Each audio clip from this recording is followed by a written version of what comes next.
pemerintahan ini lebih layak disebut rezim perubahan atau rezim keberlanjutan dari apa yang kita Dari lihat? segi pelaksananya dari segi pelaksananya itu masih berlanjut pelaksananya. Tapi dari sisi program dan style of governing misalnya itu banyak perubahan. PSI itu naik ya antara lain pengaruh masih banyaknya pendukung Jokowi yang sudah mulai dibujuk oleh Pak Jokowi untuk ke PSI kan itu. Tetapi menurunnya approval rating Pak Prabowo ketiga soal tadi. Nggak ada hubungannya dengan peran Pak Jokowi? Tidak langsung hubungannya. Jokowi efek itu nggak berpengaruh lagi untuk menurunkan? Tidak langsung. Saya kira Pak Jokowi pasti mempersiapkan diri untuk skenario sendiri. Kalau dia tidak diajak oleh Pak Prabowo, pertanyaannya apakah dia akan tetap memajukan Gibran sebagai capres atau memajukan Gibran sebagai cawapres? Itu kan pertanyaan yang belum bisa dijawab. Apakah Pak Prabowo akan ngajak lagi Gibran atau tidak? Itu kan pertanyaan yang juga belum bisa dijawab. Tapi kalau kita lihat beberapa kondisi struktural dan historis, kemungkinan untuk tidak lagi bersama Gibran kan besar. Ada komentar hidup Jokowi apa hidup sehat? Nah, kita hidup sehat aja.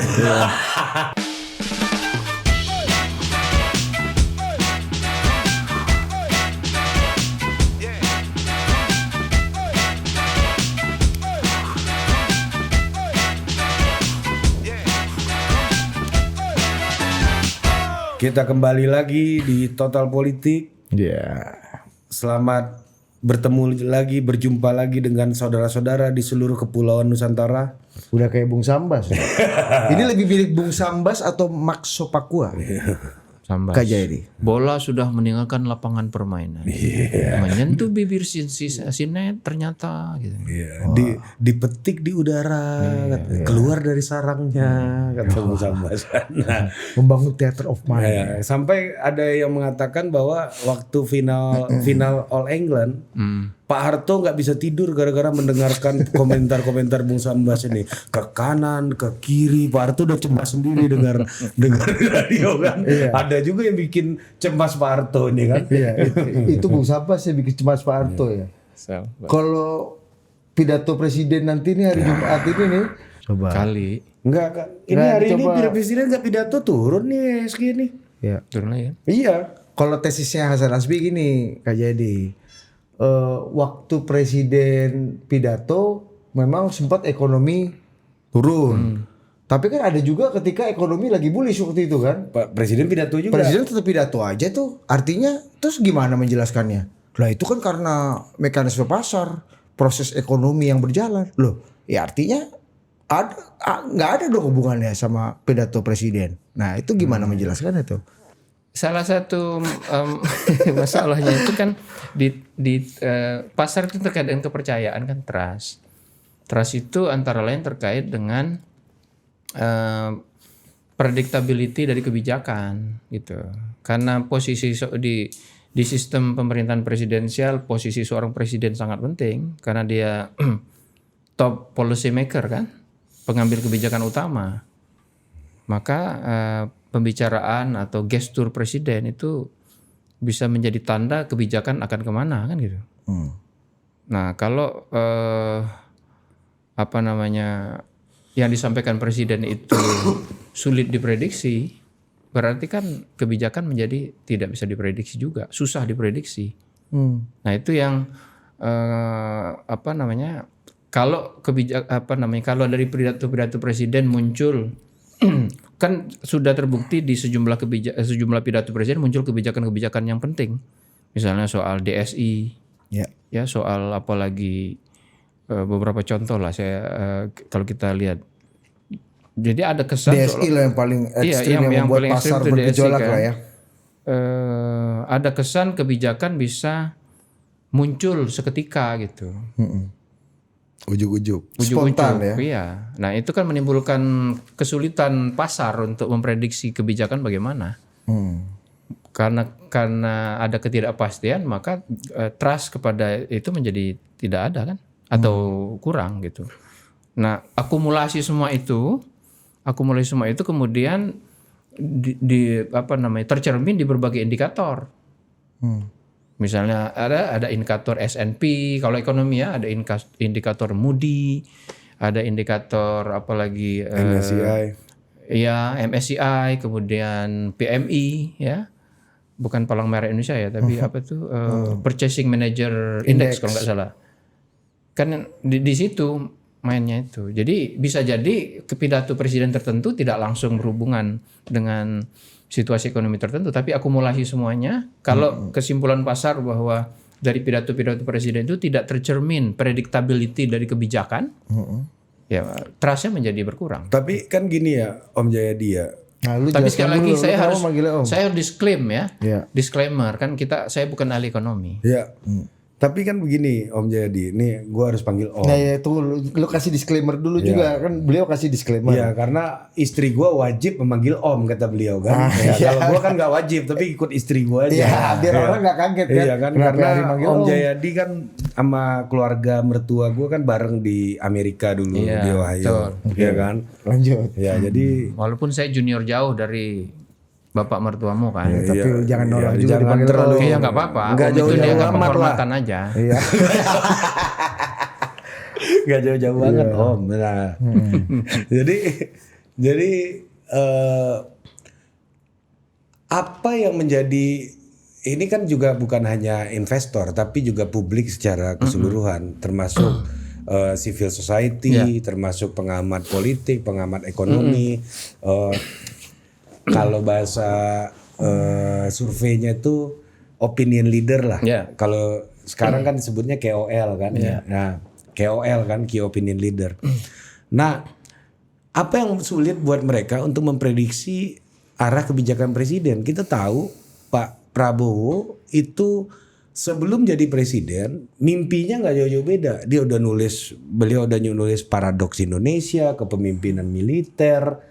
Banyak banget buku-buku yang sebenarnya memudahkan setiap orang untuk membaca alam pikirnya dibandingkan Pak Jokowi mungkin yang nggak pernah, kita nggak tahu gagasan Pak Jokowi sebelum jadi presiden secara tertulis ya, tapi gagasan Pak Jokowi sebelum jadi presiden kita bisa lihat dari pembangunannya di Solo, di Jakarta gitu misalnya, dan cara-cara beliau menata kota itu kan masih bisa kita tracking lah cara melihatnya kayak gitu. Kalau Pak Prabowo kan sudah tertulis state capitalism misalnya. Clear kita harus menggeser dari market capitalism ke state capitalism. Jadi arahnya pasti Ekonomi konstitusi misalnya. semua kebijakan yang selama ini didominasi oleh private capitalism pasti akan digeser kepada state capitalism, termasuk DSI yang tadi Om Jayadi sampaikan.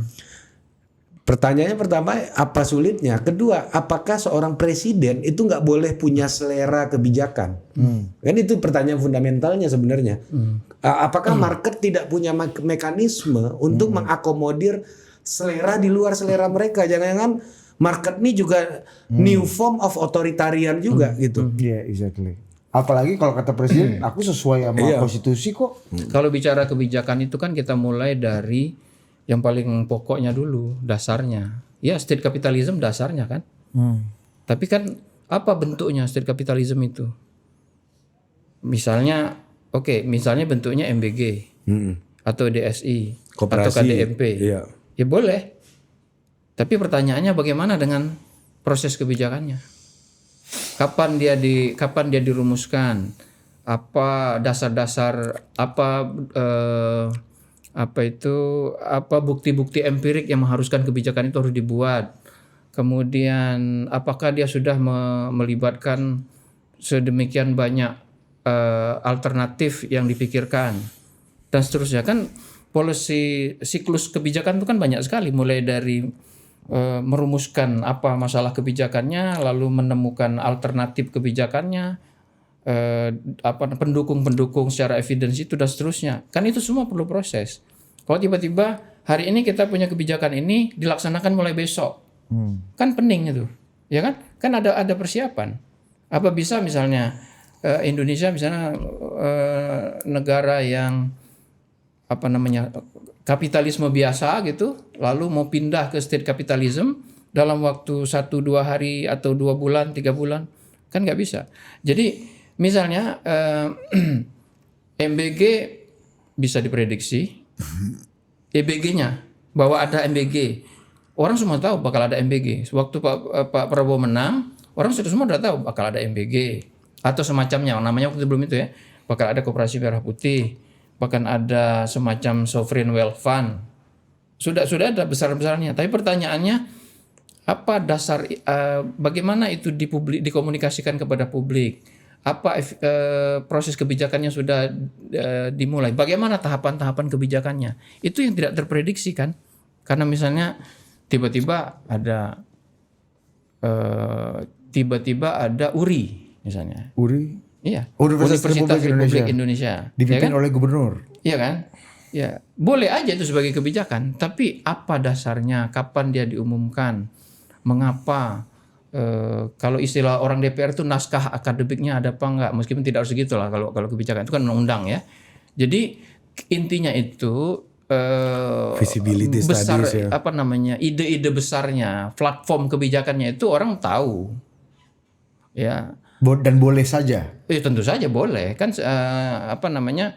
Presiden yang berkuasa dalam sistem presidensil, dalam demokrasi, dipilih setiap 5 tahun atau periode tertentu, dia kan punya janji-janji politik tertentu yang ingin dia capai selama masa kepemimpinannya. Nah itu boleh saja.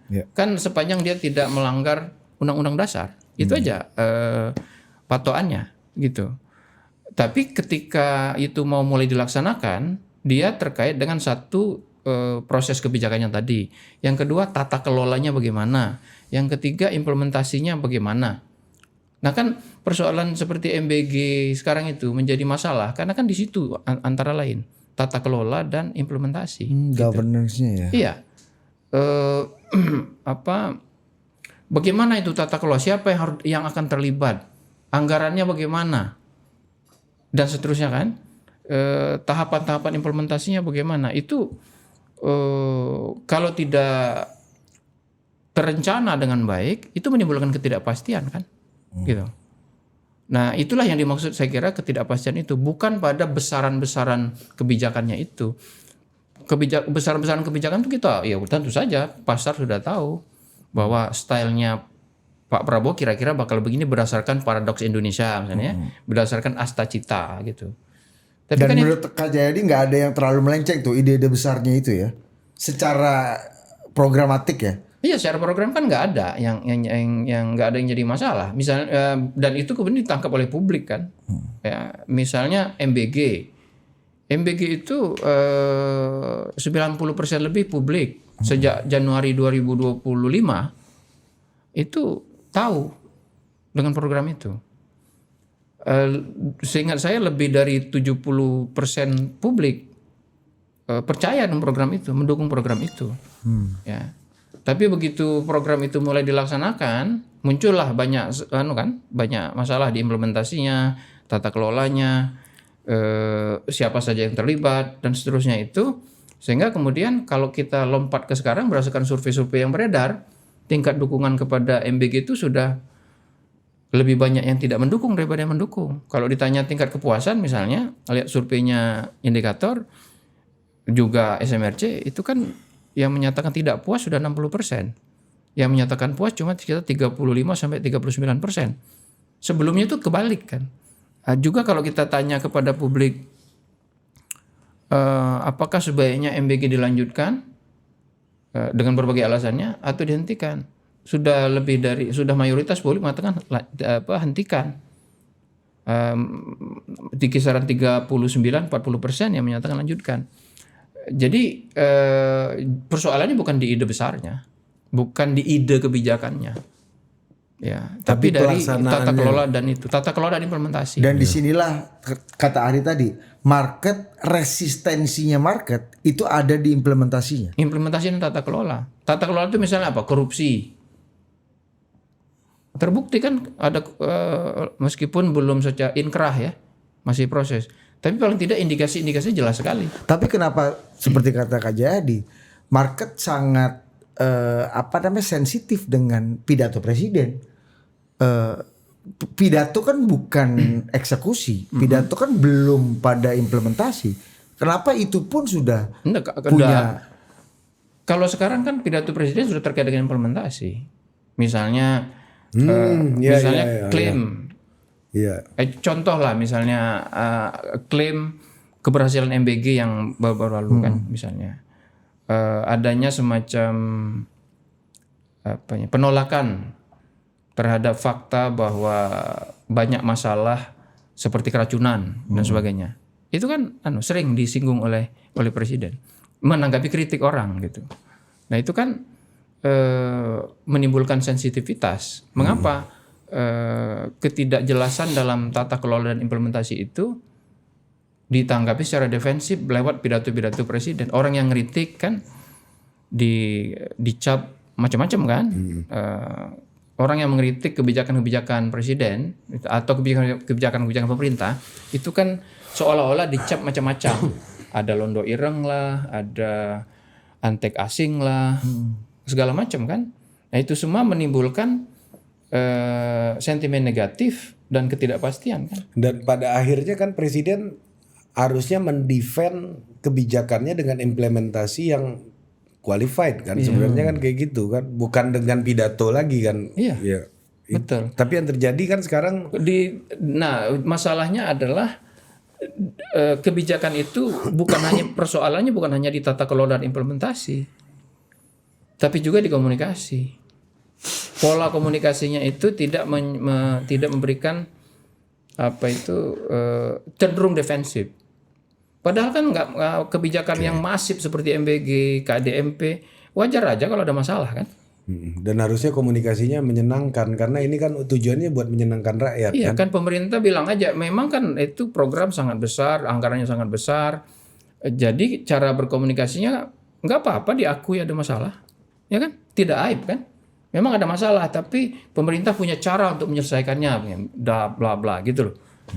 Tapi kan ada kecenderungan menurut pengamatan saya paling enggak itu tidak mau mengakui adanya masalah itu, gitu. Cenderungnya itu tadi defensif atau awal-awal tuh seringkali denial gitu. Nah, sikap presiden yang dipersepsikan oleh Om Jayadi ini defensif atau cenderung denial. Ini kan apa yang tafsir dari Om Jayadi gitu. Itu menjadi suasana yang kolektif nggak dalam tubuh pemerintahan hari ini? Maksud saya semuanya jadi kayak begitu juga dan semuanya jadi tegang begitu. Dan kaku resonansinya jadi dan gitu menakutkan ada gitu. kecenderungan begitu. Kenapa gayanya gitu? Mungkin karena presiden tahu bahwa waktunya tidak banyak, ya paling jauh 2 periode kan, paling jauh gitu. 10 tahun. Kalau dulu Pak Jokowi bisa paling jauh 3 tuh dulu. Iya. Mr. Q kan. Jadi diupayakan secara konstitusional gitu kan. Karena waktunya tidak banyak, maka sementara kalau dihitung program-program besar yang ingin dilakukan, perubahan fundamental yang mau dilakukan itu kan perlu waktu yang cukup banyak. Sehingga dia ingin cepat-cepat semuanya. Gitu. Cepat-cepat semuanya. Sementara daya dukung birokrasi dan teknokrasinya tidak tersedia dengan memadai, apalagi kalau kita bicara anggaran kan, gitu. Jadi tampaknya pemerintah yakin dengan dukungan politik yang hampir 100% dimiliki, maka semua bisa dideliver dengan baik, gitu. Itu kan. Ternyata kemudian muncul kritik-kritik, masalah-masalah di lapangan dan banyak pandangan-pandangan yang cenderung mengevaluasi secara kritis dari publik. Publik itu bisa LSM, bisa akademisi, bisa tokoh-tokoh publik, ya, bisa masyarakat secara umum dan seterusnya itu, ya. Nah, mungkin presiden dan pemerintah merasa kita kok nggak ada di dalam itu semuanya oke semua gitu. Tapi kok banyak orang di luar yang tidak setuju dengan atau mengkritik program-program ini, sehingga ada kesan pemerintah berhadapan dengan publik jadinya. Karena semua kekuatan politik udah dirangkul kan. Iya. Apalagi ibaratnya kan. Kalau semua kekuatan politik sudah dirangkul, berarti kan semua sudah setuju kira-kira gitu. Kekuatan politik formal. Iya, itu yang saya kira perlu dievaluasi lebih jauh oleh presiden dan jajarannya, bahwa presiden kan bukan hanya didukung oleh elit politik. Harusnya presiden itu seperti kata Pak Prabowo sendiri, presiden dan jajaran itu bekerja untuk rakyat kan, dan yang milih kan rakyat gitu. Jadi menurut Om Jayadi, akumulasi dari semua kekuatan politik formal ini, baik yang di DPR maupun yang tidak di DPR gitu ya, itu malah merugikan presiden. Bisa jadi begitu, merugikan dalam arti presiden seperti tidak punya alternatif. Yang ternyata alternatif itu adanya di publik, di luar kekuatan politik formal ini kan. Jadi mekanisme, ya itu tadi, harusnya kan dalam sistem presidensil ada mekanisme check and balance antara pemerintah dan DPR. Tapi kita tahu bahwa pemerintah juga memerlukan dukungan mayoritas di DPR untuk menjalankan program-programnya kan. Karena itulah secara teori kita memerlukan suara-suara kritis yang formal di DPR. Suara-suara kritis yang formal di DPR itu tidak mungkin ada suara kritis itu kalau tidak ada yang mengambil jarak sebagai oposan atau oposisi formal. Gitu. Meskipun tentu tentu pasti ada kritik-kritik kepada menteri, kepada apa dari DPR kan. Tapi kan ujung-ujungnya itu kan bisa dipanggil sama ketua partainya, ya kan. Kalau misalnya ada Budi Adiputro anggota DPR dari partai B misalnya kan, atau partai G atau partai M misalnya, itu mengkritik menteri ini, mengkritik itu, kelihatan dinamis kan, kelihatan ada kritik, kelihatan canggih. Tapi kalau mulai dianggap, tapi itu kan ada thresholdnya, ada garisnya. Kalau udah agak-agak lewat dikit, pemerintah mulai kupingnya panas, ditelepon, udah stop kan. Tapi kalau dia benar oposisi, dia ini bisa tarung ide kan. Dan itu sebetulnya sehat aja gitu. Harusnya oposisinya dikelola kan. Nggak harus dijadikan anak buah semua kan gitu. Iya itu. Jadi harus ada orang yang devil advocate gitu. Orang yang menjadi advokat dari aspek-aspek kritis dari sebuah kebijakan. Itu yang nggak ada.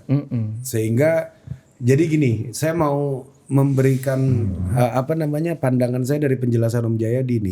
Salah satu sebab dari trust dan predictability pemerintahan Prabowo ini terjadi adalah karena nggak ada devil advocate, ya, karena nggak ada lembaga auditnya di dalam komunikasi publik gitu ya, ya kan? Yang formal apa informal? Yang formal, ya. Ya, sehingga hasil dari statement pemerintah itu jadi kurang dipercaya. Iya kan? Kalau misalnya ada lembaga oposisi yang mengaudit, yang formal ya, di lembaga formal, wah ini sudah diaudit oposisi nih di DPR nih, berarti kemungkinannya besar nih benar nih omongannya pemerintah gitu loh. Misalnya soal pertumbuhan ekonomi aja, misalnya kemarin pemerintah rilis 5,2 gitu. LPUI Prof Ican dan kawan-kawan 5,12. Yang kuartal kedua ya. Kuartal 2 Prof Ican dan kawan-kawan LPMUI merilis 4,8 kan. Tapi kan itu non formal. Di luar pemerintahan gitu publik. Kan. Ya kan? Harusnya itu kan ada salurannya. Salurannya yang sifatnya formal. Sehingga sebenarnya kalau ada kelompok kritis yang formal di parlemen yang serius, benar-benar serius dan tidak coba diajak bergabung juga, semua statement pemerintah jadi makin kredibel ya sebenarnya. Iya, harusnya kredibel karena sudah diuji. Diuji di tingkat pengambilan kebijakan yang sifatnya formal. Kan pengambilan kebijakannya itu melibatkan DPR sama pemerintah kan, baik dalam bentuk pembuatan undang-undangnya maupun dalam bentuk pengawasan DPR terhadap pelaksanaan berbagai program pemerintah, maupun dalam bentuk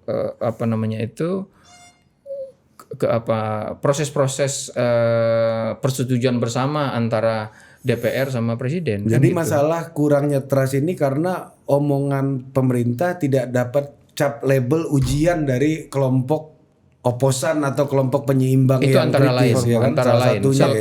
Selain tentu saja memang bisa substansi kebijakannya bisa bermasalah, terutama dalam implementasi dan tata kelola tadi. Selain komunikasi ya. kalau kita belajar dari pelaksanaan pemerintahan presidensial di Indonesia selama 20 tahun terakhir, kan Pak Prabowo ini memasuki siklus kelima kan? Kan Pak SBY 2 siklus, Pak Jokowi 2 siklus, Pak Prabowo siklus kelima, 5 siklus. Oposisi di publik itu selalu di kisaran 30%. Itu polanya gitu. Ya, nggak bisa diabaikan. Ya kadang-kadang Pak SBY pernah juga mendapatkan approval rating. Itu kalau kita ukur antara lain dari approval rating ya, tingkat kepuasan. Pak SBY pernah mendapatkan 85 di periode pertamanya. Pak Jokowi di periode pertama nggak pernah dapat. Tapi kalau kita rata-ratakan, ya posisi publik itu artinya publik yang selalu menyatakan tidak puas atau kritis kepada pemerintahan itu di kisaran 30%. 30% itu kan banyak. Maka kalau kita belajar berpikir secara linear, 30% ini harus ada kanalisasinya di proses pengambilan kebijakan yang formal di DPR. Ya. Dan selama siklus 5 kali itu selalu ada. Naturalnya ya berarti. Ya, baik di era Pak SBY ataupun era Pak Jokowi. Iya, terutama di periode pertama Pak Jokowi ya, periode kedua menjelang akhir itu mulai hilang. Masih ada Demokrat sampai 6 bulan terakhir kayaknya. Itu politik formal nih yang di publik kata. Formal. Yang di formalnya juga terakhir itu kan cuman ada Demokrat sama PKS. Itu pun jumlahnya sudah cuman berapa tuh? 20%. 20% kurang. Sampai Mas Ahy 6 bulan terakhir jadi menteri ATR ini. Terakhir itu 91 karena PKS kan 9%. Di periode Pak Jokowi itu kan PKS 9%, Demokrat gabung. Setahun terakhir lah ya. Itu berarti sudah 91. Oposisinya tinggal 9% aja. Gitu. Nah, itu sekarang pun itu still oposisi.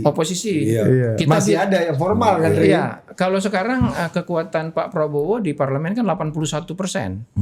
81-82%. Siapa sisanya? Di luar PDIP. Iya. Kan 7 partai itu yang berada di DPR. 7 partai itu kalau kita hitung kursinya itu 81-82%. Meskipun Kak Jayadi kalau merujuk pada Kongres PDI Perjuangan terakhir di Bali mendukung juga. PDI Perjuangan mendukung loh. Ini formal loh. Kongres itu putusan tertinggi. Kan teman saya kata Bu Mega tadi kan. Iya benar. Iya. Profesornya berapa Bu Mega? Bu Mega profesornya 3, doktornya 7. 11. Iya. Nggak beli loh. Saya itu kan baru koma, belum titik tadi. Iya. Nah, komanya sudah ditambahkan, koma. Yang secara formal di luar pemerintahan pun itu tidak menyatakan oposisi. False opposition. Kalau di striker tuh ada false nine kan? Iya. Apakah market bisa menggantikan peran formal opposition yang tidak ada ini? Bisa. Kayak kan market sudah quote unquote nih Kak Jayadi melakukan hukuman market atau ekonomi lah. S&P, IHSG, Moody's macam-macam sudah melakukan hukuman. Itu tadi karena nggak ada kekuatan politik formalnya, mereka bersatu melawan semua negara. Jadi akhirnya Ari tadi menyimpulkan, apakah market jadi semacam otoritarian sendiri, kayak misalnya yang terakhir gitu. Perdebatan market dengan state capitalism Pak Prabowo misalnya nih yang paling baru nih. Market itu kan merespon kebijakan pemerintah. Market itu. Iya, misalnya, dia merespon. Betul. Misalnya yang paling terakhir nih, ini Rocky kemarin juga mengungkapkan ada kecenderungan misalnya Pak Prabowo ingin mengembalikan peran bank sentral seperti sebelum reformasi, kembali ke dalam kabinet gitu. Karena ya amanat konstitusinya seperti itu satu. Yang kedua, kita menandatangani independensi bank sentral di bawah tekanan konstitusi Washington yang kita sebenarnya nggak setuju banget. Yang ketiga kayaknya dunianya juga udah berubah gitu-gitulah. Tapi kan belum tentu market akan setuju dan kayaknya market masih punya mekanisme kontrol yang sama gitu. Ya, market itu kan bagian dari ekonomi ya.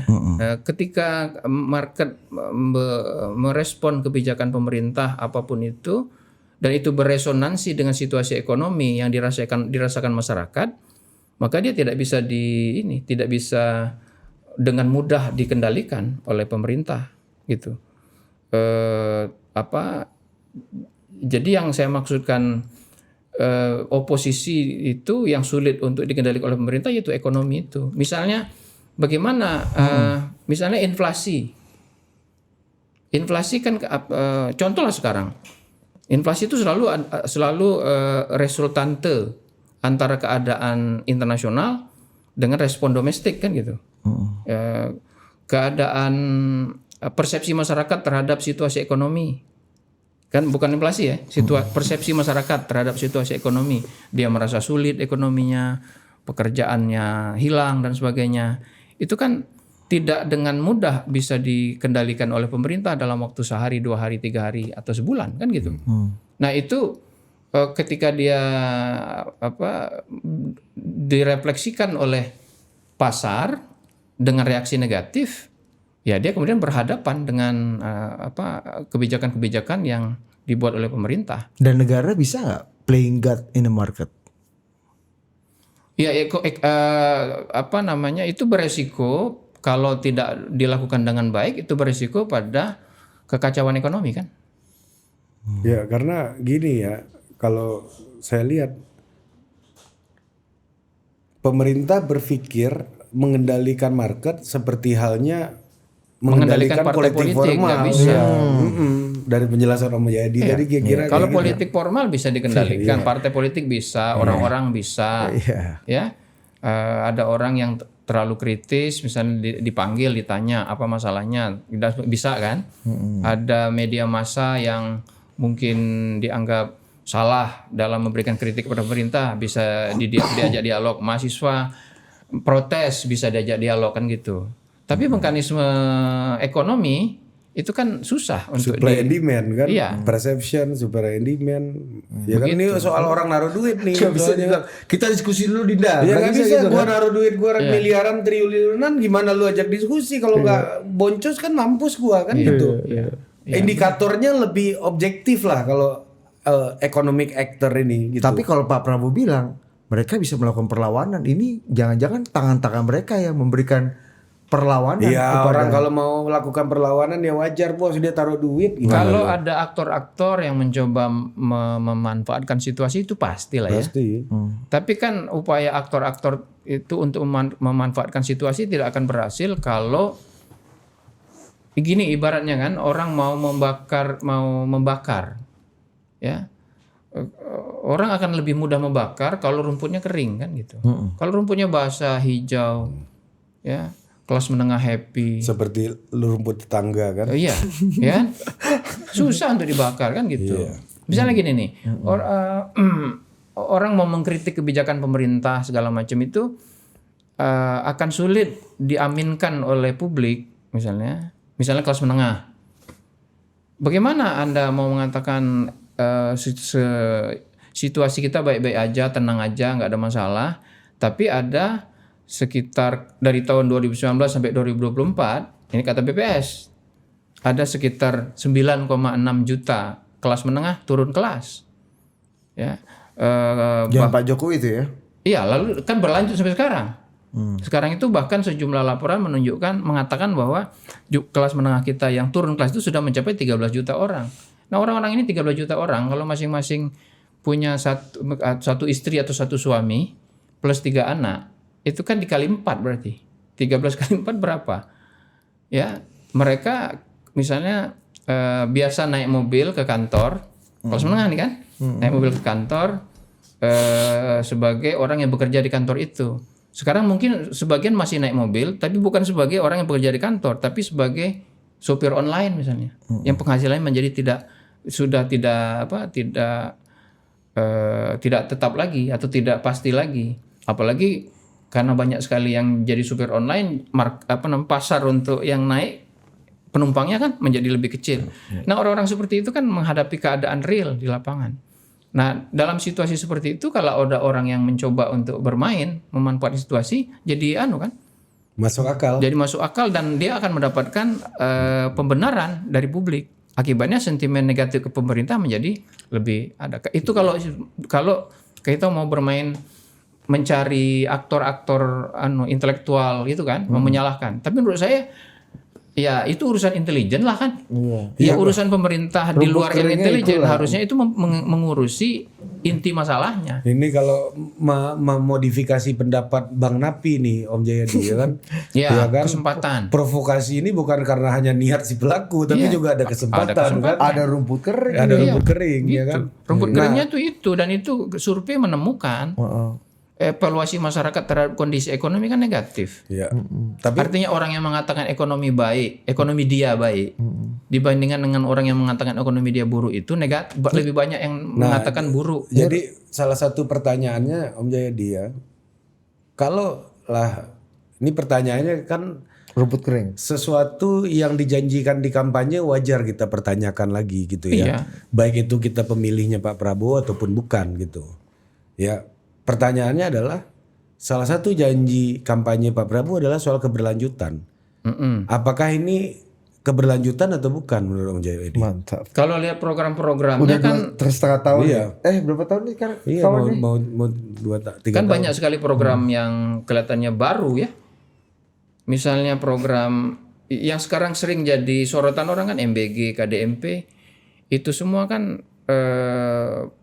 signature-nya Pak Prabowo baru. Gitu. Itu discontinuity apa continuity dari pemerintahan Pak Jokowi Tergantung atau cara transformation atau discontinuity? Tergantung cara melihatnya. Iya.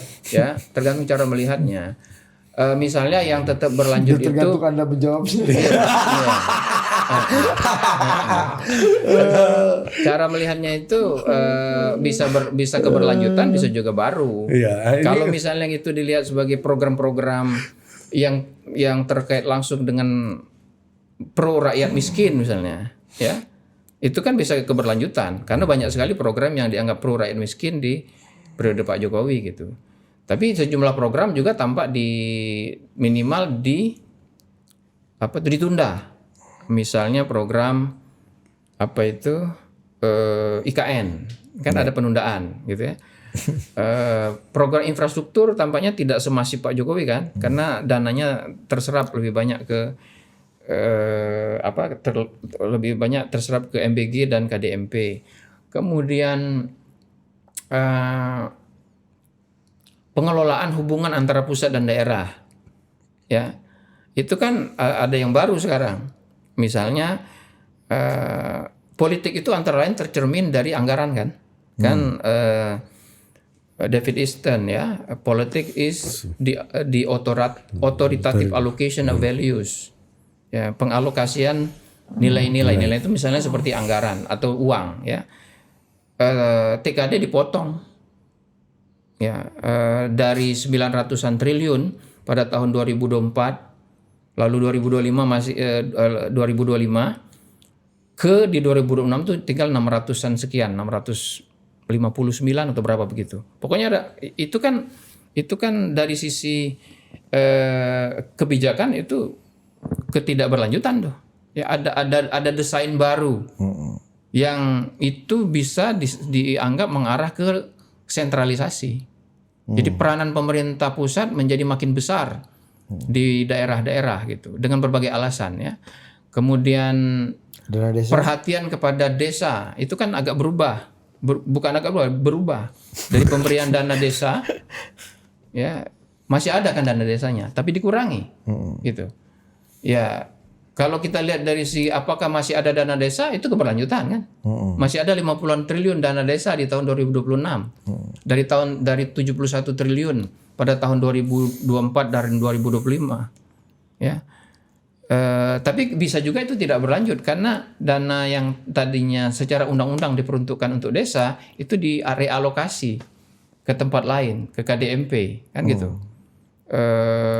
Jadi tadinya dana desa itu langsung dipakai dijalankan oleh perangkat-perangkat desa, tapi sekarang dipakai oleh koperasi misalnya. Hasilnya bagaimana kan belum. Kalau koperasi Desa Merah Putih kan masih belum seperti MBG kan, karena tingkat implementasinya belum sampai betul-betul masif gitu. Baru sampai pelatihan kan, pelatihan berapa ribu manajer koperasi dan sebagainya itu.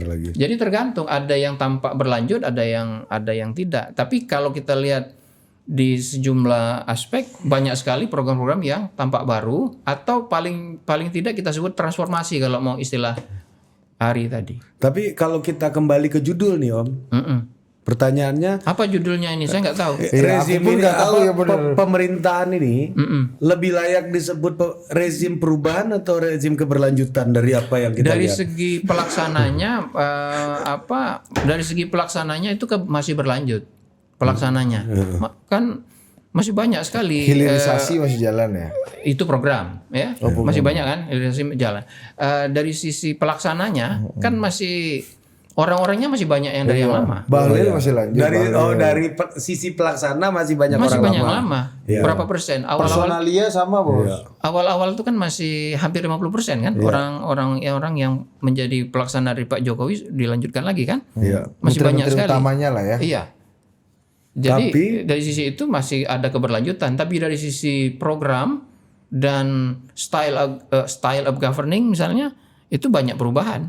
Oke.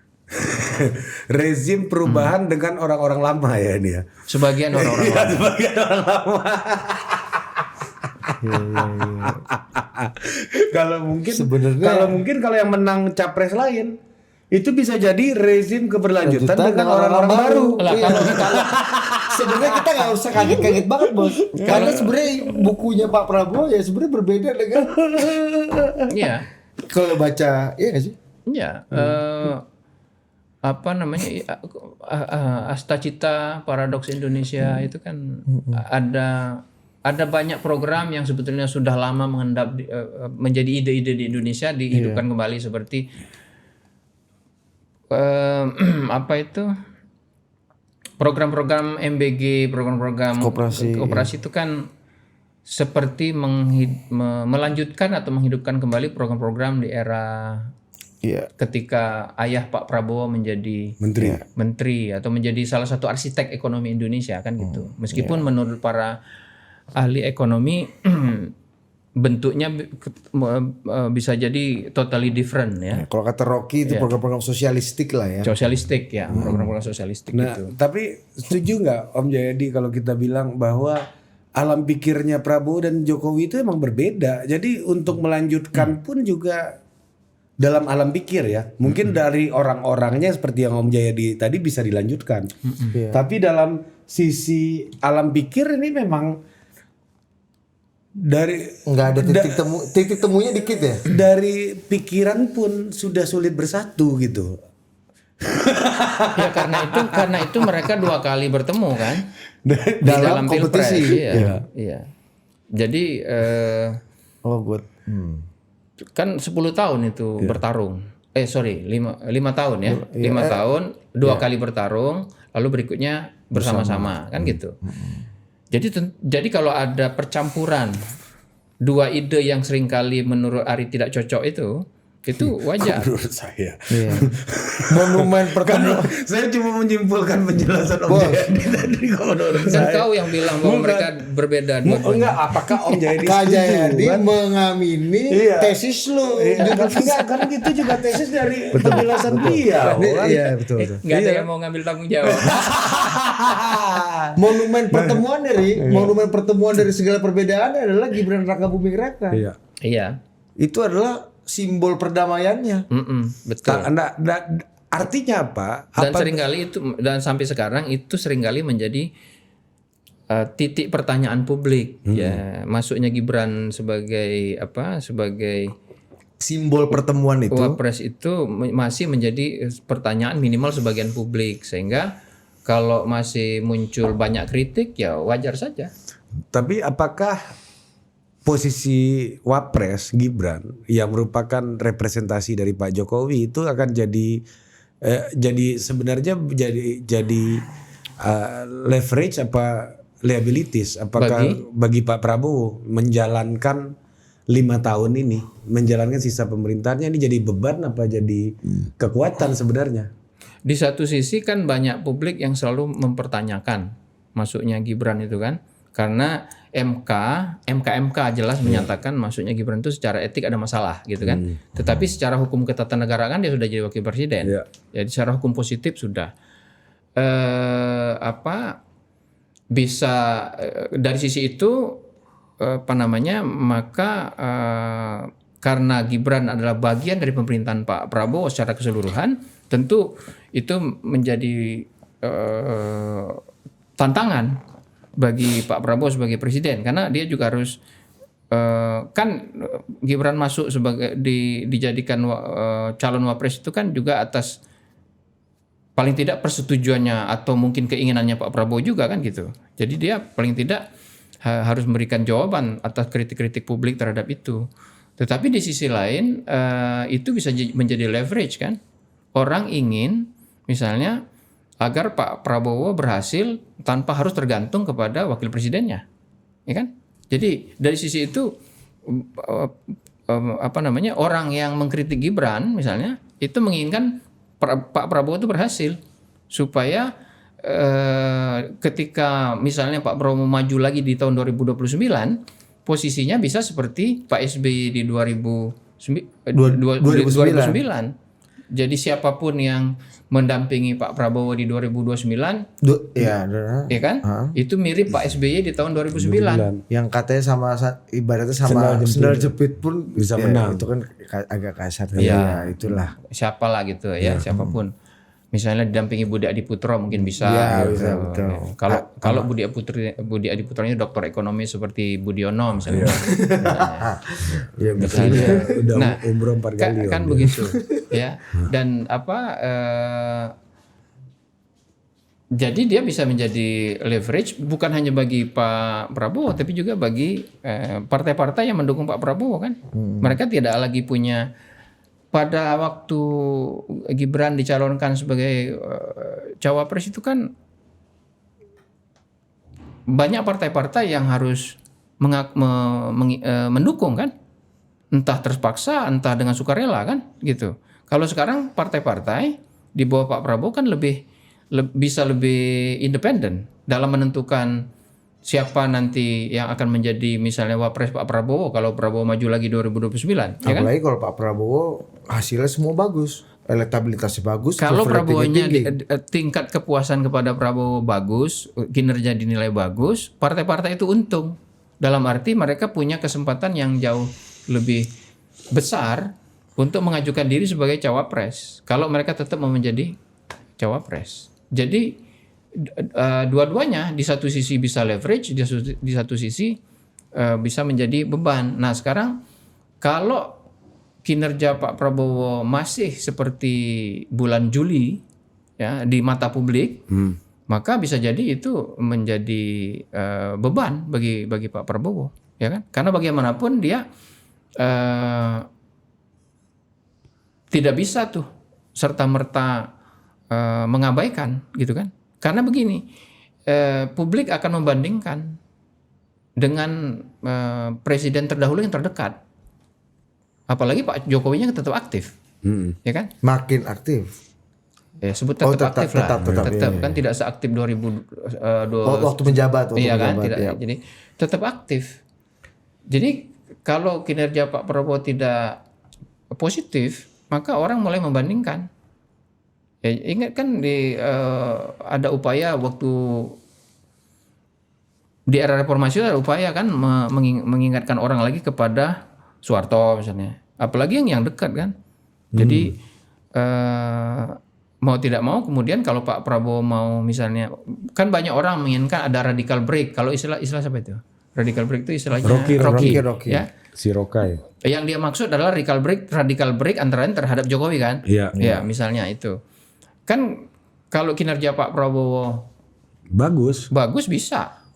Tapi kalau kinerjanya seperti sekarang orang menjadi publik akan bertanya-tanya. Karena orang mulai membandingkan lagi dengan kepemimpinan Jokowi. Makin jauh dari Jokowi dia kalau bikin radical break kan Pak Prabowo ini kan gitu kan. Iya begitu. Akhirnya orang membandingkan kan. Iya. Gitu. Jadi perbandingan makin kontras. Betul. Dan Pak Prabowo punya ketergantungan pada Pak Jokowi jadinya kan. Iya. Untuk tetap ada di dekat Pak Jokowi. Iya, jadi kalau mau seharusnya di tahun kedua Pak Prabowo orang tidak lagi membicarakan soal bahwa Pak Prabowo masih dipengaruhi Jokowi atau apa kan? Karena harusnya dia sudah flying dengan programnya sendiri. Emang sekarang orang masih membicarakan itu kan? Kan banyak masih. Masih banyak yang membicarakan. Buktinya itu ada tuntutan untuk radical break dari Rocky Gerung misalnya. Saya lihat di salah satu podcast Anda berdua dengan Rocky Gerung, kata Rocky, apa itu, Pak Prabowo itu tingkat kepuasannya rendah karena Gibran, kan gitu. Jadi kan masih dihubung-hubungkan, baik oleh pengamat, ya, mungkin juga oleh publik. Kalau kita tanya ke publik misalnya, lebih puas mana sama kinerja Pak Prabowo atau kinerja Pak Jokowi? Bisa jadi kan orang mulai membandingkan itu lagi. Gitu. Bisa nggak kita bilang kayak begini? Salah satu, ini boleh minum ya? iya boleh, bukan pajangan itu. Salah satu yang membuat kepuasan Pak Prabowo turun itu adalah ekspektasi soal keberlanjutan yang gagal dijawab oleh Pak Prabowo. Enggak, menurut saya enggak. Oh, oke. Itu semata-mata soal 3 hal menurut saya. Satu, kondisi makro. Jadi sebenarnya secara umum dua hal ya, yaitu kondisi fundamental. Yang kedua kondisi non fundamental. Yang ketiga itu kondisi yang terkait dengan komunikasi.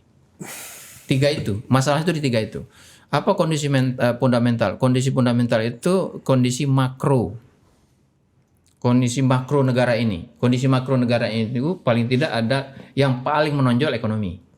Lalu masalah stabilitas politik, kemudian stabilitas keamanan, penegakan hukum dan korupsi. 5 itu. Di antara 5 ini 3-nya negatif. Yang negatif apa? Ekonomi, penegakan hukum sama pemberantasan korupsi. Ya kan? Stabilitas politik aman, ya. Meskipun ya naik turun ya, tapi aman. Tidak ada yang berniat untuk menjatuhkan Prabowo secara politik, kan nggak ada. Misalnya, semua berada mendukung Pak Prabowo secara koalisi di tingkat elit minimal. Kemudian pemberantasan korupsi negatif, penegakan hukum juga negatif. Tapi itu nggak ada gunanya dong Pak Prabowo pidato depan duit bertumpuk-tumpuk itu. Ada gunanya di satu hal, tapi banyak lalu itu kemudian ditimpa oleh masalah yang lebih besar. Iya kan? Oh iya, kalau kata Pak siapa Eri mantan pimpinan KPK, mantan Eri Riana. Bukan. Pak Amin Sunaryadi dikatakan kejaksaan itu waktu itu dari law enforcement agency berganti menjadi law entertainment agency. Iya, itu terlepas dari cara mengkomunikasikannya atau tidak. Katakan itu positif, katakanlah ya, bahwa ada keseriusan memberantas korupsi. Tapi kemudian dia ditimpa oleh kasus-kasus yang jauh lebih besar. Iya, MBG. Ya menguburkan belum ke situ yang terkait korupsi. Ya itu misalnya kasus emas 74 kg. Ya, Dadan. Kasus Dadan ya MBG ya betul koperasi ya. Itu 2 program prioritas presiden tuh. Iya. Satgas PKH kan Pak Febri ini komandannya salah satunya. Itu masalah kan gitu. Jadi satu soal makro. Jadi yang itu fundamental. Ntar yang kedua soal kebijakan yang udah kita bicarakan tadi. Ada 4 kebijakan prioritas presiden yang sangat berpengaruh kepada tingkat kepuasan masyarakat kepada presiden. 1 MBG, 2 koperasi desa merah putih, 3 juta rumah, 4 sekolah rakyat. 4 ini. Kalau 4 ini berhasil, dia akan mengungkit dengan cepat, dengan baik sekali.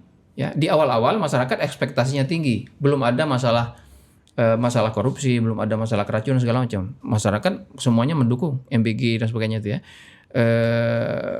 Tapi kalau 4 program ini negatif di mata publik, dia akan menurunkan dengan cepat pula tingkat kepuasan. Tapi akhirnya kan orang secara alamiah akan membandingkan dengan pemerintah sebelumnya kan, dengan apa situasi yang terjadi hari ini kan, gitu yang ingin Om Jayadi sampaikan kan. Iya, terutama kalau situasinya negatif. Negatif kan. Kalau positif orang enggak. Orang melupakan pemerintahan sebelumnya. Iya. Nah, dalam sebagai sahabat lembaga survei, Pak Jokowi ini kan sahabat lembaga survei. Iya. Ya kan, pasti data-data Dia percaya sama survei. update terus kan. Data driven. Ya, ini surveinya sekarang lagi kayak begini. Survei siapa Pak? Ada, saya dapat. Oh, lembaga itu ditutup. Ada di mejanya. Kan di meja Pak Jokowi. Dan terakhir waktu itu kita pernah ketemu, Bapak ini kan profesor marketing gitu. Saya profesor marketing gimana? Wong saya S1 aja orang nggak percaya, kan? Kita bercanda. Tapi marketing orang sama produk tuh nggak jauh beda, Pak. Ya kan? Jadi dalam konteks sahabat lembaga survei apapun pasti mencoba melihat market driven. Iya. Kalau Om Jayadi melihat hari ini sebagai sahabat dari Pak Jokowi dalam konteks lembaga survei ya, ya kan, sahabat diskusi lah. Kan Pak Jokowi hobi kan undang lembaga survei dulu ke istana kan, diajak diskusi. Saya nggak pernah diskusi langsung sama Pak Jokowi. Oh nggak pernah, ya kan? Ya kawan-kawan Om Jayadi kan sering, ya kan? Ya mungkin. KKD lah. Ya. Kawan-kawan jadi lah. Membaca situasi hari ini, apa yang ada di pikiran Pak Jokowi? Masih mau bersama, hidup sehat atau hidup Jokowi? Persisnya saya nggak tahu ya, tapi saya kira dia ingin pemerintahan Prabowo bersama Gibran itu minimal sampai 2029 selamat kan gitu. Maka data-data yang, kalau saya yakin dia sudah membaca itu data-data dari SMRC, semuanya data yang survei indikator yang bocor ya, atau survei-survei yang lain yang dia sempat akses, saya kira sudah baca itu. Dan ada jalur bagi dia kan untuk memberikan, mungkin kalau nasihat mungkin terlalu patronizing, tapi tips-tips jalan keluar yang mungkin dia bisa sampaikan kepada Presiden Prabowo gitu. Dan kalau sekarang ada orang yang mungkin masih bisa didengar oleh Pak Prabowo, terlepas dari Pak Prabowo yang suka atau nggak suka, itu adalah mantan-mantan presiden kan, termasuk Pak Jokowi gitu. Jadi itu dugaan saya. Itu kan Pak Jokowi yang manusia bebas. Kalau Pak Jokowi yang PSI sekarang gimana? Upaya Pak Jokowi untuk membesarkan PSI saya kira kan tidak harus bertentangan dengan upaya Pak Prabowo untuk sukses sebagai presiden dan upaya Gerindra untuk menjadi pemenang pemilu gitu ya. Kalau kita lihat data-data survei itu menunjukkan walaupun ada penurunan terhadap Gerindra, tapi kan Gerindra masih berada di posisi, kalau nggak salah di SMRC sama indikator itu di kisaran 18-19%. Itu menurun memang. Kalau kita bandingin misalnya survei di awal-awal 2025 lalu ujung 2025 ya, Oktober termasuk pasca Agustus 2025 yang ada kasus demonstrasi, itu kan menurun. Tapi kan Gerindra masih yang paling tinggi. Pada saat yang bersamaan kalau kita lihat data SMRC dan indikator itu, peluang PSI untuk lolos ke parlemen itu tampak mulai ada di situ kan, karena dia sudah mulai memperoleh 3%-an. Bahkan di survei SMRC saya lihat itu 4,1 kalau nggak salah. Itu kan salah satu angka tertinggi yang pernah diperoleh PSI setahu saya selama PSI berdiri. Berkarir lah ya kan, selama berkarir gitu. Berkarir. Nah, dalam dunia permainan. Dan itu kebetulan bisa dikaitkan dengan upaya Pak Jokowi untuk lebih mengasosiasikan dirinya kepada PSI. Jadi kan meningkatnya PSI, upaya Pak Jokowi itu tidak mesti berhadapan secara negatif dengan peluang Gerindra dan pemerintahan Pak Prabowo. Tapi kenapa secara statistik PSI-nya naik, approval rating terhadap Pak Prabowo malah turun? Harusnya kan ini satu tubuh. Iya, harusnya kan karena sebagai partai pendukung kan harusnya juga ikut turun dong. Kalau itu dikaitkan dengan Pak Jokowi, kemungkinan ya. PSI itu naik ya antara lain pengaruh masih banyaknya pendukung Jokowi yang sudah mulai dibujuk oleh Pak Jokowi untuk ke PSI kan itu. Tetapi menurunnya approval rating Pak Prabowo ketiga soal tadi. Nggak ada hubungannya dengan peran Pak Jokowi. Tidak langsung hubungannya. Jokowi efek itu nggak berpengaruh lagi untuk menurunkan. Tidak langsung. Kalau beberapa survei saya kira menemukan bahwa kalau kita tanya Pak Jokowi itu masih terasosiasi dengan partai mana? Jawabannya 2, PDIP sama PSI. Kan PDIP kan friendly kepada Pak Prabowo, gitu ya. PSI bagian dari koalisi Pak Prabowo. Pak Prabowo gitu. Jadi Nggak menegasikan tidak ya. menegasikan, tetapi problem yang dihadapi oleh pemerintahan secara umum adalah itu tadi, satu, kondisi makro, dua, sejumlah kebijakan penting yang menjadi prioritas itu dipersepsi negatif oleh publik. Lagi-lagi ya, sekali lagi, MBG, KDMP, sekolah rakyat itu positif. Tapi yang jauh lebih negatif sekarang ini, yang negatif 2 terutama ya. 3 lah kali ya, negatif adalah MBG sama KDMP. Kalau sekolah rakyat menurut saya positif. 3 juta rumah itu kan belum jelas bagaimana programnya itu, implementasinya bagaimana, sampai sejauh mana itu kan belum jelas, sehingga membingungkan publik. Ya, itu belum jelas. Mungkin perlu dikomunikasikan secara lebih kuat oleh pemangku kebijakan itu. Nah, yang ketiga, menurunnya tingkat kepuasan itu terkait dengan yang semua orang udah sering sebut dan pemerintah juga mengakui, soal komunikasi. Komunikasi 2 menurut saya. Ya. Komunikasi kebijakan dan komunikasi politik. Nah, komunikasi politik itu misalnya itu labelisasi orang yang mengkritik. Itu kan pola komunikasi politik yang ternyata tidak memberikan efek positif, minimal dalam pandangan publik. Komunikasi kebijakan itu seringkali ada pandangan kebijakannya nggak konsisten, gitu kan? Nah, ini saya mau balik lagi ke Pak Jokowi nih. Anda suka banget dengan topik itu? Enggak, karena kita kan bisa membaca cara elit ini memahami hasil survei ini sebenarnya. Dalam konteks ini kita pengen mendiskusikan itulah. Dengan hasil yang tersebar ini, kira-kira tafsir elit untuk strategi mereka itu kayak gimana nih? Apa nih hasilnya mana? Hasil survei yang tersebar kemarin, SMRC, indikator. Kita kan membaca cara mereka menafsir. Tafsir elit partai terhadap hasil survei itu, ya kan? Kalau tafsirnya Pak Prabowo, saya sih rasa Pak Prabowo nggak begitu peduli ya hasil survei gitu ya. Tetap setia kok sama kita. Kan? Tetap tegas. Yang peduli kan orang-orang sekitar. Apalagi Gerindra tetap nomor 1 kan. Yang peduli kan ring satunya kan. Meskipun di nama capres kan ada orang Gerindra juga. Ada gangguan juga di situ kan. KDM. Iya KDM kan. Tanpa P kan. Terus apa yang mau kau diskusikan? Nah maksud saya gini, ketika Pak Jokowi melihat, wah data ini Pak Prabowo turun, PSI naik.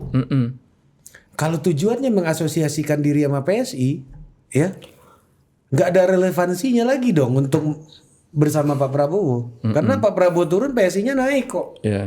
Iya kan, maksud saya jangan-jangan Pak Jokowi lebih ya untuk melihat data kayak sekarang gitu ya. Lebih mengatrol daripada Pak Prabowo. Enggak, maksud gua gini. Mempertanyakan hidup sehat atau hidup Jokowi itu jangan-jangan udah ada jawabannya gitu. Hidup sehat ini kayaknya nggak nambah PSI. Itu kan gitu jawabannya simpel bagi orang yang ngerti survei, Ari. Survei itu kan sederhana aja jawabannya. Survei itu kan potret pada saat survei dilakukan gitu kan. Dan belum ada kampanye secara resmi, ya kan? Partai-partai belum bergerak dan sebagainya itu, gitu loh. Keadaan lawan tidur. Iya. Kalau kita lihat, cobalah lihat. Dan PSI nggak tidur. Iya, PSI bangun sendiri. Buat yang lain kawan tidur, PSI nggak bangun. Nggak tidur, ya kan? Iya, kenapa misalnya Gerindra tinggi banget misalnya? Karena Gerindra mengambil keuntungan dari kadernya sedang memerintah. Gitu. Itu natural lah. Natural aja. Itu kampanye everyday. Jadi partai-partai yang lain kan belum tapi kan bergerak. Gerindra turun, approval rating Pak Prabowo juga turun. Iya, tapi PSI naik kan. Maksud saya kalau jadi Pak Jokowi ya, saya pertanyakan nih, kok ini barang turun semua saya naik. Jadi kan nggak ada hubungannya nih universe saya sama universe Pak Prabowo. Enggak, gitu kalau saya Pak Jokowi, saya membacanya itu baru konfirmasi. Konfirmasi bahwa kalau dia ingin membantu PSI bisa. Itu baru konfirmasi ke situ. Tanpa belum tentu itu akan itu baru Baru aku masih paten nih gitu itu kan dalam survei eksperimen misalnya itu baru menghitung faktor Pak Jokowinya. Iya. Yang lain faktornya dianggap tetap ceteris paribus. Kan belum dihitung faktor lain. Faktor lain itu apa? Kampanye partai lain, Oh iya, faktor kampanyenya lawan tidur Gerindra, lah, lawan iya tidur, kan? iya. Itu. Lalu keadaan ekonomi, Ya dan begadang sebagainya kawan gitu. ini aja bos. Begadang sendiri kan. Begadang sendiri kawan. Lagi ronda kawan ini bos. Menjaga yang lain tidur. Iya, lawan tidur, lawan belum ada reaksi, ya kan? Begitu. Jadi Ada banyak faktor lah, tapi faktor single faktornya adalah Pak Jokowi bergerak, angka PSI naik. Meskipun PSI dianggap sebagai pendukung pemerintah yang kalau sedang Anda turun lihat gitu loh. surveinya indikator itu kan ada eksperimen tuh. Ya, di eksperimennya survei indikator itu yang beredar secara tidak resmi, Ilegal, ya kan? Itu kan jelas ada eksperimen pengaruh Pak Jokowi terhadap PSI. Jadi kalau PSI Jokowi efek ya. Jokowi efek itu ada terhadap PSI Sampai dan itu 10% ya kan udahnya. ya artinya signifikan. Iya. Kita tidak survei eksperimen tidak mengatakan nanti PSI kalau Pak Jokowi maju just 10% enggak. Itu bahwa ada pengaruh gitu. Iya, di Ada pengaruh atas 9% kan ada pengaruh kan. ada pengaruh. Iya. Nah, jadi itu mengkonfirmasi dan itu kemudian dikonfirmasi oleh data bahwa di survei pada bulan Juli kalau pemilu legislatif diadakan suara PSI itu cukup signifikan dibandingkan dengan misalnya perolehan suaranya di tahun 2024 lalu. Jadi itu baru konfirmasi. Itu tidak berarti bahwa kalau gitu kita jalan sendiri. Iya, tapi pertanyaan saya gini, Om Jayadi. Pak Prabowo dan Mas Gibran itu kan satu tubuh di dalam pemerintahan. Iya kan? Yang artinya adalah approval rating terhadap Pak Prabowo turun. Itu kan harusnya berpengaruh kepada approval rating terhadap Gibran juga turun. Ya. Yang mana Pak Prabowo Gibran satu Mas tubuh Gibran dengan ini Pak Prabowo. adalah perwakilan wajah Pak Jokowi di pemerintahan. Ya, Iya kan? itu yang terjadi kan approval rating Gibran juga turun kan kalau lihat data-data itu. Tapi Jokowi efek masih paten. Itu loh. Kan beda. Itu kan ke PSI-nya. Iya. Ke PSI-nya. Kan kita harus dipisahkan antara pemilu legislatif dengan pemilu presidennya. Jadi pengaruh Pak Prabowo terhadap Gerindra juga masih sangat besar. Buktinya Gerindra naik dibanding 2024 ya. Kan sama itu. Iya. Ya, kalau PSI dikaitkan dengan Jokowi, Gerindra dikaitkan dengan Pak Prabowo. Nggak, artinya walaupun Pak Prabowo turun tingkat approval ratingnya, kepuasannya, tapi dia tetap mampu menopang Gerindra untuk berada di posisi hampir 20%. Artinya kalau obsesi saya nih kalau saya Pak Jokowi nih Om, mau memasukkan partai saya ke DPR, itu mungkin obsesi yang belum disampaikan yang belum sampai dari gini, obsesi menjadikan putra jadi wapres udah melebihi elit-elit lain lah di Indonesia. Mantan-mantan presiden lain kan belum berhasil melakukan itu kecuali Bung Karno kan. Iya, oke. Iya, Itu pun Bung Karno belum niat mungkin pada waktu itu kan. Iya kan. oke. Ya kan Bung Karno udah berhasil gitu kan, mengantarkan anaknya jadi wapres dan presiden malah gitu kan. Bukan mengantarkan tapi anaknya jadi wapres dan presiden gitu. Iya. Pak SBY belum, Bu Mega belum, ya kan? Dalam hal itu Pak Jokowi udah berhasil sendiri. Iya, betul. Tapi apa yang dicapai oleh Pak SBY dan Bu Mega mengantarkan organisasi politiknya masuk parlemen, Pak Jokowi kan belum berhasil. Belum. Yang lain udah berhasil. Mungkin ini obsesi yang belum kesampaian nih satu nih. Iya, Pak SBY bahkan dari nol kan. Iya. Nah, pertanyaan saya gini, dengan naik turunnya approval rating pemerintahan, pekerjaan untuk menjawab obsesi ini nggak ada pengaruhnya dong berarti? Obsesi apa? Mengantarkan yang belum tersampaian yaitu mengantarkan partai ke parlemen. Naik turunnya approval rating pemerintahan terhadap kemungkinan PSI masuk ke parlemen. Iya, karena dia menggunakan faktor lain di luar soal naik turunnya pemerintahan. Soal naik turunnya pemerintahan terkait 3 tadi, kebijakan pemerintahan, kondisi makro, dan komunikasi publik maupun komunikasi politik pemerintah kan. Tapi partai-partai lain juga ikut, misalnya kayak PAN misalnya turun Karena belum tidak ada approval ratingnya pemerintah juga turun gitu misalnya. partai-partai itu kan cenderung stagnan aja. Gerindra juga turun gitu misalnya. Iya, tapi iya betul. Tapi kan Gerindra masih di atas ya. Iya. Paling tinggi bahkan di atas kan Gerindra 13% kemarin. Iya. Sekarang masih di 20%. Artinya dia tetap mengambil keuntungan dari kepresidenan Pak Prabowo gitu. Iya. Partai-partai lain memang belum ada faktor tertentu yang membuat mereka bisa muncul saat ini. Dan saya kira memang mereka belum akan memunculkan diri. PSI sudah ada, yaitu faktor Pak Jokowi. Itu yang menjelaskan. Oke. Begitu. Jadi dia tidak langsung berhubungan. Oh iya. Bahkan partai-partai pendukung pemerintah pun nggak serta-merta dalam survei langsung di blacklist oleh orang yang kehilangan kepuasan kepada Pak Prabowo gitu. Iya.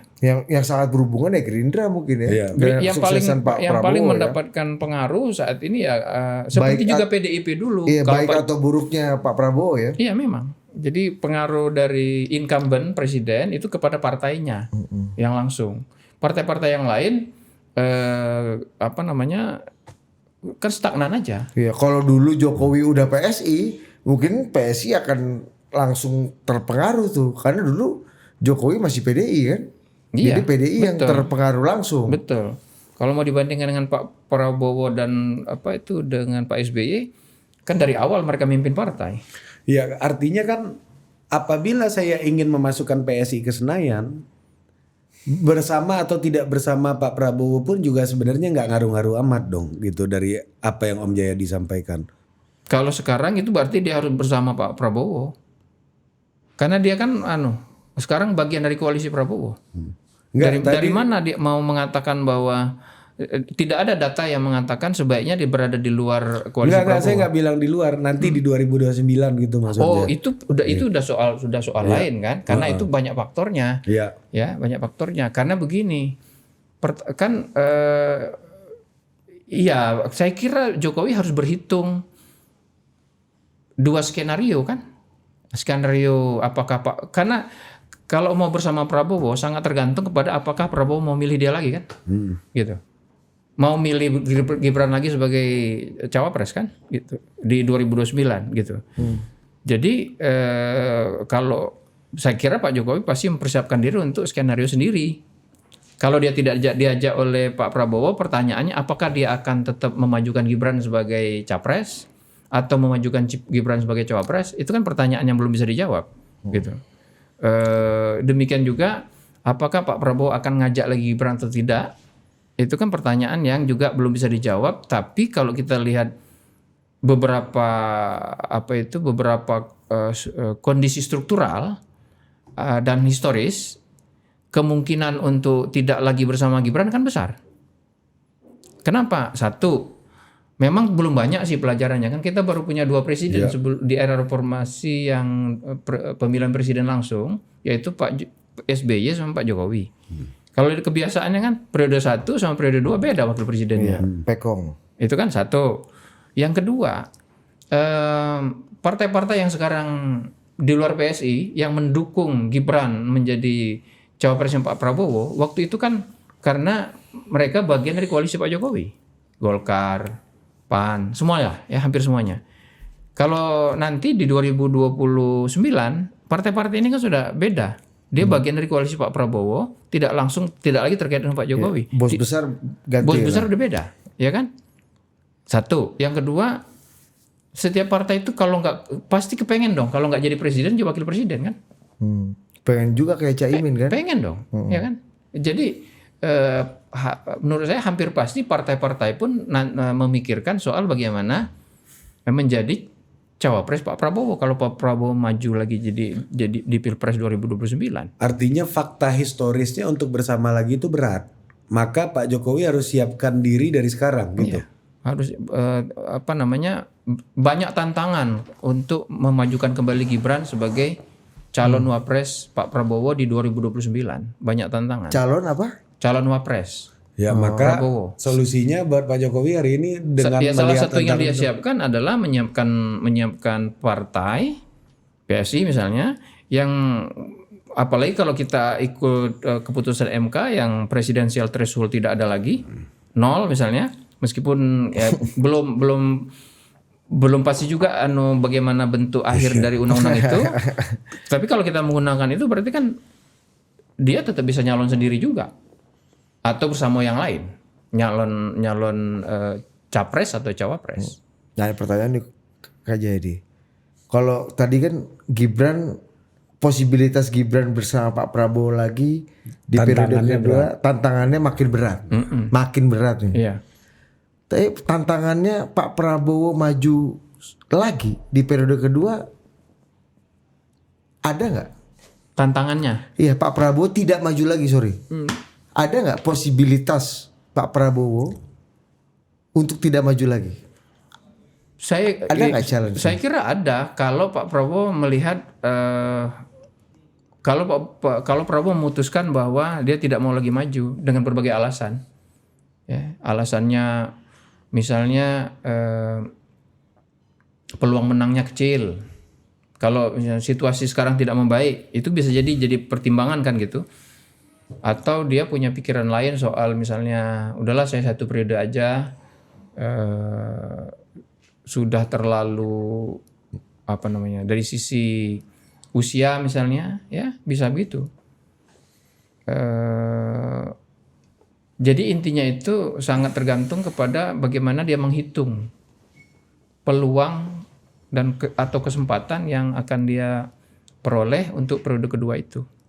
Kalau sekarang kan opsi itu belum dibuka, belum dibuka. Dan partai-partai pun anggota koalisi Prabowo juga saya kira punya 2 skenario itu. Skenario kalau Prabowo maju, kemungkinan besar partai-partai akan berlomba. Kalau Prabowo betul maju nanti kemungkinan besar kalau lihat situasi sekarang partai-partai yang ada sekarang akan tetap sama Pak Prabowo. Kemungkinan ya. Tetapi mereka akan berlomba mencari posisi sebagai calon wapres. Karena itu peluang Gibran untuk menjadi cawapres menjadi berat kan di situ. Iya. Itu kan perhitungan yang sangat masuk akal gitu. Kalau Pak Prabowo peluangnya untuk maju lagi itu mengecil misalnya di 2029 berdasarkan keputusan dia sendiri, partai-partai ini tetap akan bersama Pak Prabowo. Kenapa? Karena mereka ingin tetap mendapatkan endorsement nanti. Kalau angkanya bagus. Kalau angkanya bagus. Kalau approval ratingnya nggak bagus, malah mungkin menghindar kan barang-barang ini kan. Karena ini mau bagaimanapun nih existing presiden. Sama tergantung apakah ada lawan yang kompetitif atau tidak. Jadi ini kan skenario udah siapin banyak nih. Nanti tinggal pilih endingnya yang mana nih. Betul. Jadi semuanya disiapin skenario A. Jadi skenario pertama yang pasti dihitung adalah Prabowo maju lagi. Ya. Prabowo maju lagi itu ada beberapa skenario lagi kan di situ. Ada katakanlah itu A. A1 Prabowo sama Gibran. A2 Prabowo bersama yang lain. Partai yang lain. A3 Pak Prabowo milih salah satu partai untuk jadi wakilnya, partai lain ada yang kecewa lalu bikin koalisi lain lagi kan gitu. Jadi banyak sekali tuh. Permutasinya banyak banget ya. Banyak. Nah, tapi gini Om. Semuanya berkepentingan kan untuk menjaga pemerintahan ini selesai sampai 2029 kan? Ya itu tadi. Menurut Om Jayadi apa yang mempersatukan semua partai, semua kekuatan politik untuk menjaga pemerintahan ini sampai 2029?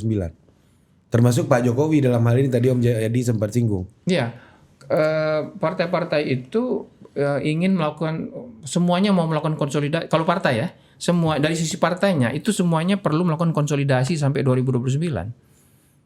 Dari pengalaman mereka tampaknya kita lihat konsolidasi lebih mudah mereka lakukan kalau mereka bersama pemerintah. Ya. Apalagi sekarang koalisinya kan hampir 100% kan gitu. Nah, itu pertimbangan 1.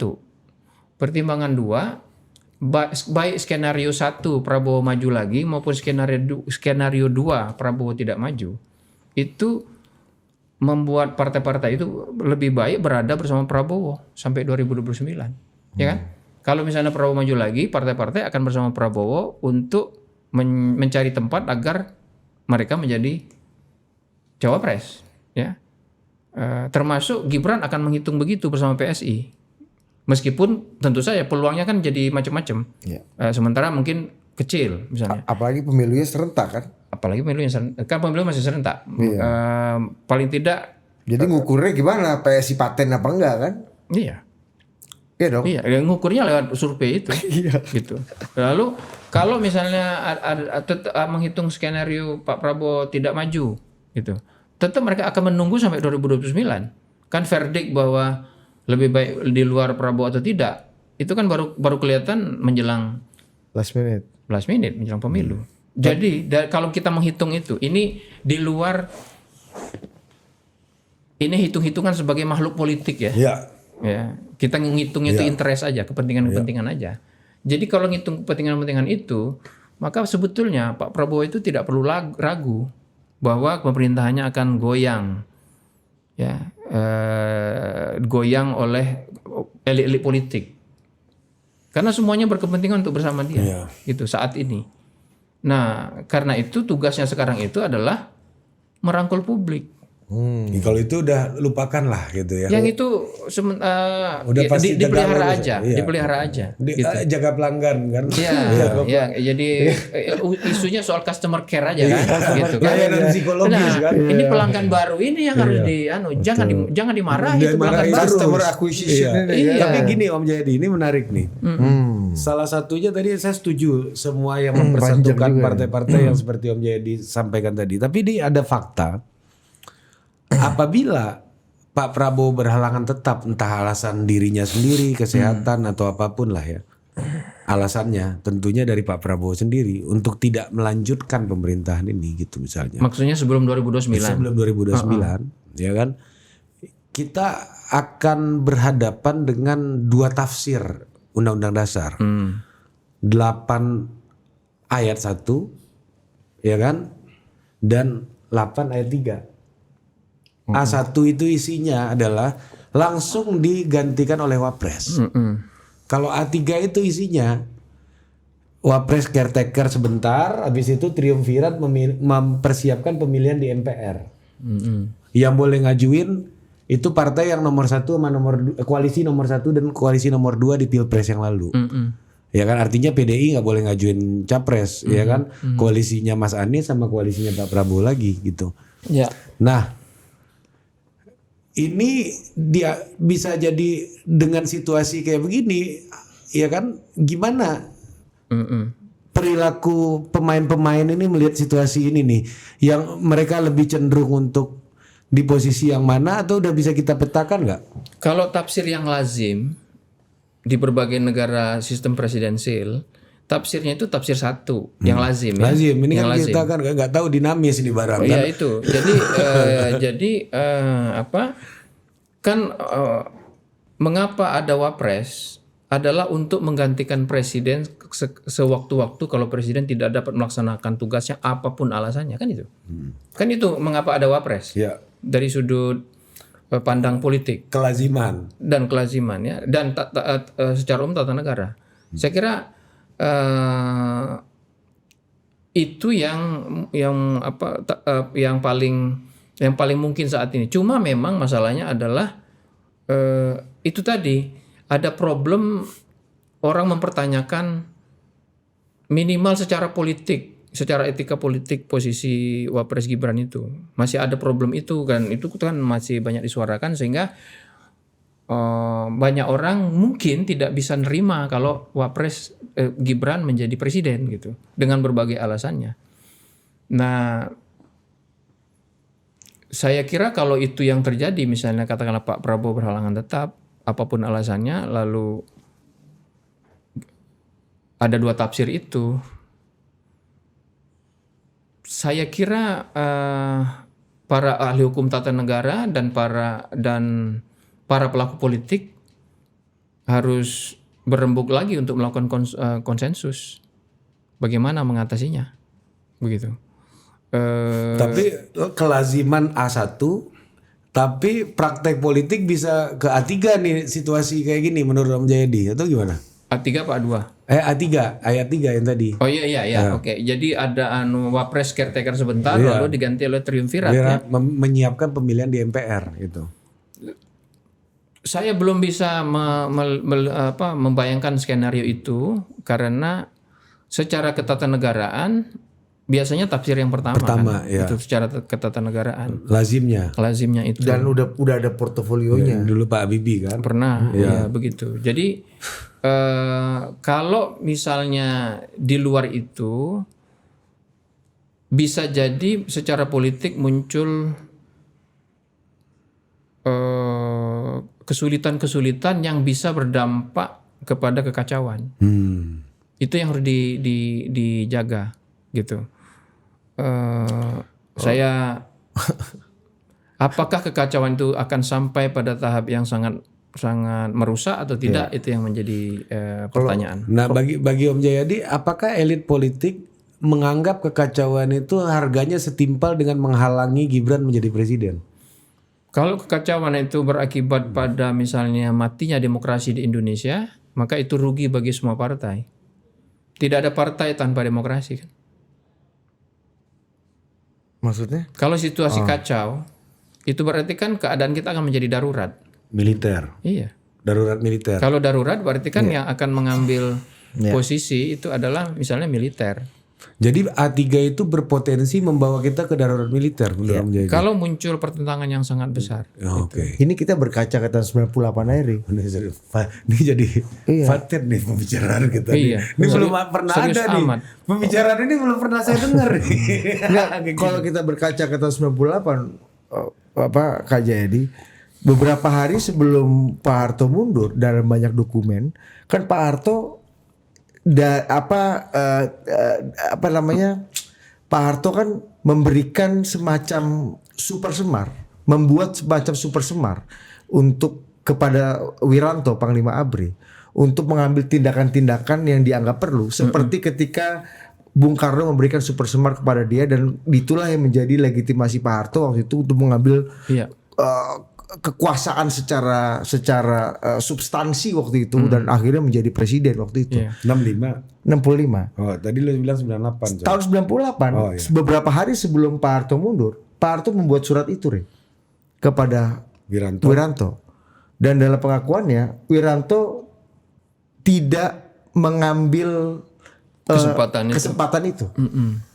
Dan kata Bang Rizal Ramli waktu itu, ambil aja Bang. Dan akhirnya karena dia berhitung waktu itu tekanan internasional, situasinya bagaimana, dan kekacauan yang sangat besar. Apalagi waktu itu kan masa sudah di jalan. Betul. Ya di seluruh Indonesia gitu. Ya betul. Ya 65, termasuk saya berada di jalan itu. Iya benar. Ya sebenarnya Wiranto juga nggak tahu waktu itu bisa melakukan darurat militer. Maksudku Presiden Soeharto waktu itu alih-alih memberikan kesempatan kepada Habibie 8 ayat 1, dia lebih dulu main di A3 dulu. Bukan A3. Oh, belum ada A3. Belum ada A3, Bos. Belum ada, itu kan undang-undang yang paling lama. Dia memakai apa yang dia lakukan super dulu. Semar itu kepada Wiranto untuk melakukan hal-hal yang dianggap perlu untuk mengamankan situasi, ya seperti super semar.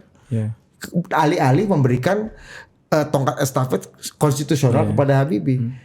Saya Dan kira Wiranto tidak menggunakan kesempatan itu, baru kemudian dia alihkan karena legitimasinya juga lemah. Legitimasinya lemah. Kalau A3 ini kan ada legitimasi nih barang ini. Iya. Tapi itu kan karena Wiranto yang nggak mau pakai, baru kemudian ya secara konstitusi Habibie yang ambil kesempatan itu. Iya, saya kira untuk Indonesia sekarang, itu harus dibicarakan dulu, diselesaikan dulu secara ketatanegaraan. Harus selesai dulu itu. Kita belum bisa terlalu jauh membicarakan aspek politiknya. Saya kira ahli hukum tata negara harus mencoba melihat kemungkinan-kemungkinan itu. Dan karena ada potensi kan, ada potensi masalah itu terjadi menjelang 2029. Menurut Om Jayadi, darurat militer itu bukan sesuatu yang angan-angan hayalan aja berarti. Kalau militernya bersatu, lalu muncul kekacauan di mana-mana, ya, kan salah satu alasan mengapa misalnya militer tidak dengan leluasa bisa mengambil posisi, mengambil kekuasaan pada tahun 98 itu, kan antara lain karena elit militer itu tidak solid kan.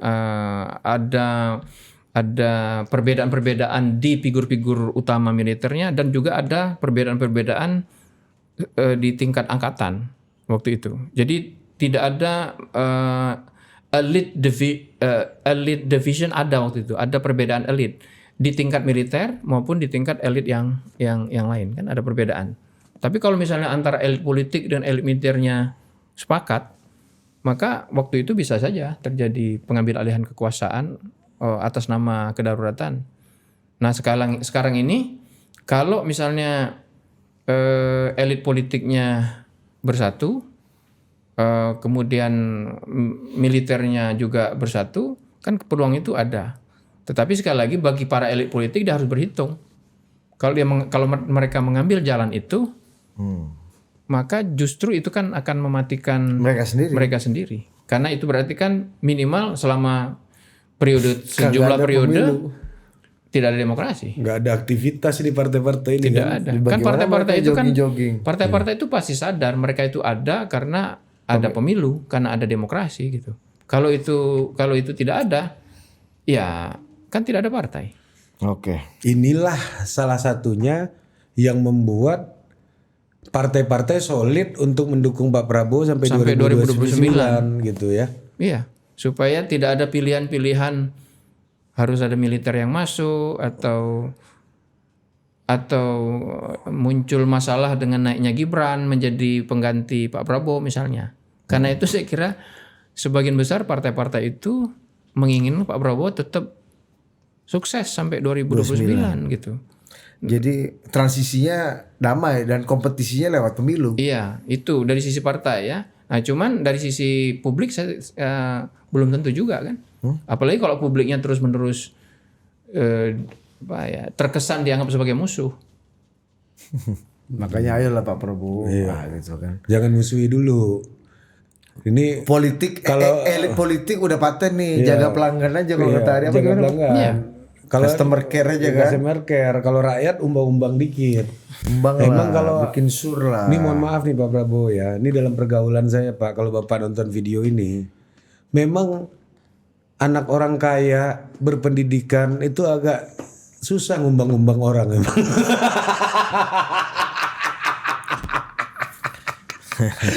Biasanya yang jago umbang-umbang ini orang-orang tidak berpunya bos. Karena kata El Komandante tidak berpunya dan aktivis. Iya, gini. Atau punya pengalaman sebagai aktivis.